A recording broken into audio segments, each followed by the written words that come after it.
I want to bring in our panel. CNN law enforcement analyst, retired FBI supervisory special agent James Galliano, criminal defense attorney Bob Bianchi, behavioral analyst and criminologist Casey Jordan.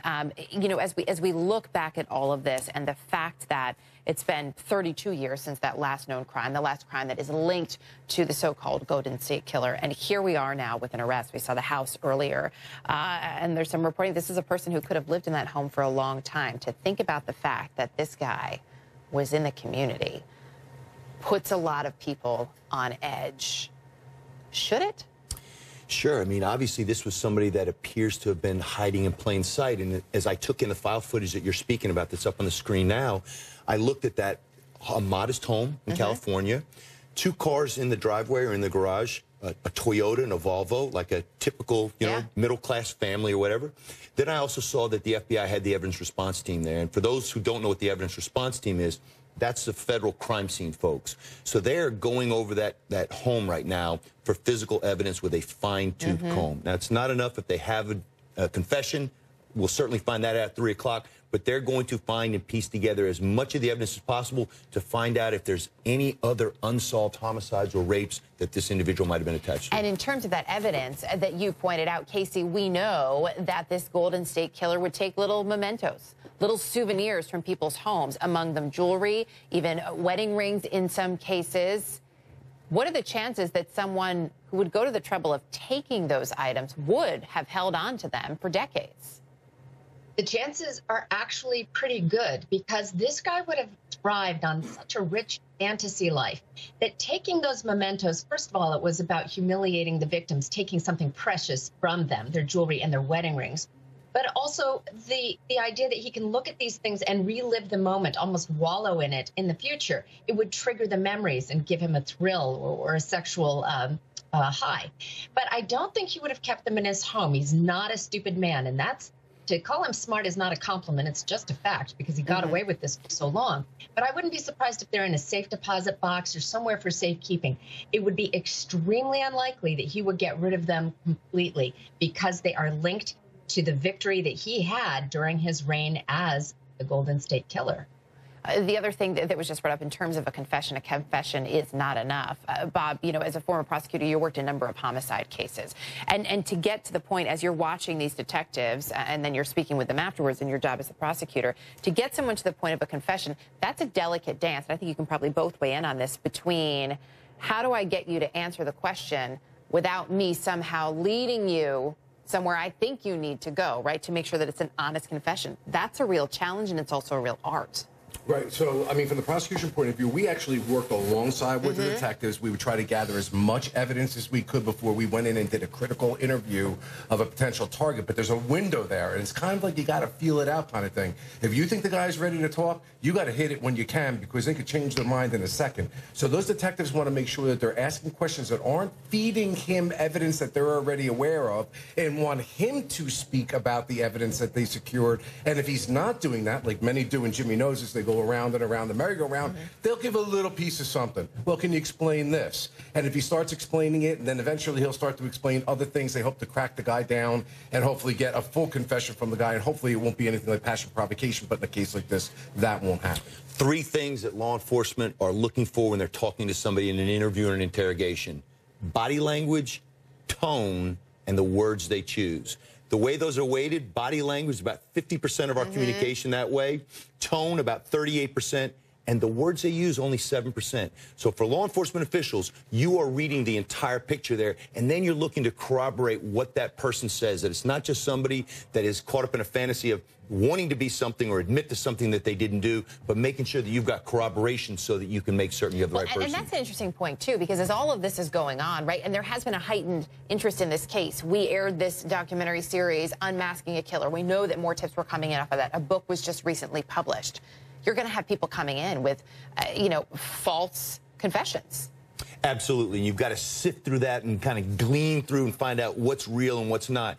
I remember in the wake of 9/11, I want to say that there were thousands and thousands and thousands of leads the vast majority of them had nothing to do with the attacks on 9/11. But as agents and investigators, cops and prosecutors, you still have to sift through them all and run them all to ground. And the scientific evidence isn't going to lie in this particular case, and that's going to be the main driving factor here. So I think they pretty much know they got the right guy. Yeah. They just want to know the why and wherefore. And in this case, Erica, I don't even think they need a confession based on what I think we're going to hear this case. Well, and you bring up the point of the DNA. We know that they've had this DNA. They have not had a match, right? They've been trying and trying and trying. They haven't had it. If they get someone in custody, and then they can do that testing and they come up with a match, that obviously will speak volumes. Stay with us. We're going to take a short break. I want to bring back our panel. CNN law enforcement analyst, retired FBI supervisory special agent James Galliano, behavioral analyst and criminologist Casey Jordan, and criminal defense attorney Bob Bianchi. We just heard a little bit there from a woman who survived part of this. I want to play a little bit more sound, and then Casey, I just want to get your take on the other side. The garage door just closed. My 3-year-old son had just gotten into bed with me. And the next thing I knew, I heard someone running down the hall, and I thought maybe it was my husband, and I yelled out, "What did you forget?" And there was no answer. There was just a flashlight with this man then standing over top of me with a light shining in my eyes, with a large butcher knife. And he had a ski mask on, black leather jacket. Did he blindfold you? Yes, he blindfolded my son and myself. He blindfolded us, he gagged us, and he tied us up. A 3-year-old there as well, Casey. I mean, and it wasn't just children. We know sometimes there were spouses who were bound, who were gagged, who were made to lie on their stomachs on the floor with dishes placed on their backs and told, if you move, I'll know because I'll hear those dishes. This was about not just sexual crimes, but this was about domination of a psychological nature. Absolutely. And you know, there's a fine line between this hedonistic lust serial killer and the anger compensatory rapist. You've got to understand that some of them do morph and change over time. He may have started out with a rich fantasy life that, graduated to stalking and then breaking in. But when he terrorized these people, it expanded. He got off on that. And that's when it actually blossomed into a power and control game. He started taking more chances, more victims, and it isn't until he got very close to being caught that he would relocate down to Southern California and start his reign of terror there. And eventually, those series of rapes would actually graduate to serial killing. And over time, it wasn't just women. He would kill anyone at any time for any reason. So the terror that he inflicted was really the ultimate modus operandi for why he did what he did. There's also the question, James, of why it stopped. I mean, one would imagine that in his sick, twisted way, this is a person who for 10 years took pleasure in this reign of terror. And then all of a sudden, it's over. We think. Yeah, and I think what's perplexing to me from an investigator standpoint, these were relatively complex crimes. I mean, they involved tying up other victims and conducting rapes and then moving on to homicides in one area and then expanding out a little bit further. So it was somebody that obviously lived in the vicinity. For there not to have been some type of smoking gun or something to tie him to all these crimes and then back to this person, it's really befuddling. And granted, forensic evidence harvesting has come light years in the last 40 years, light years from where we were. But either he was very lucky, very good at this depraved task, or a combination of both to not be detected this long.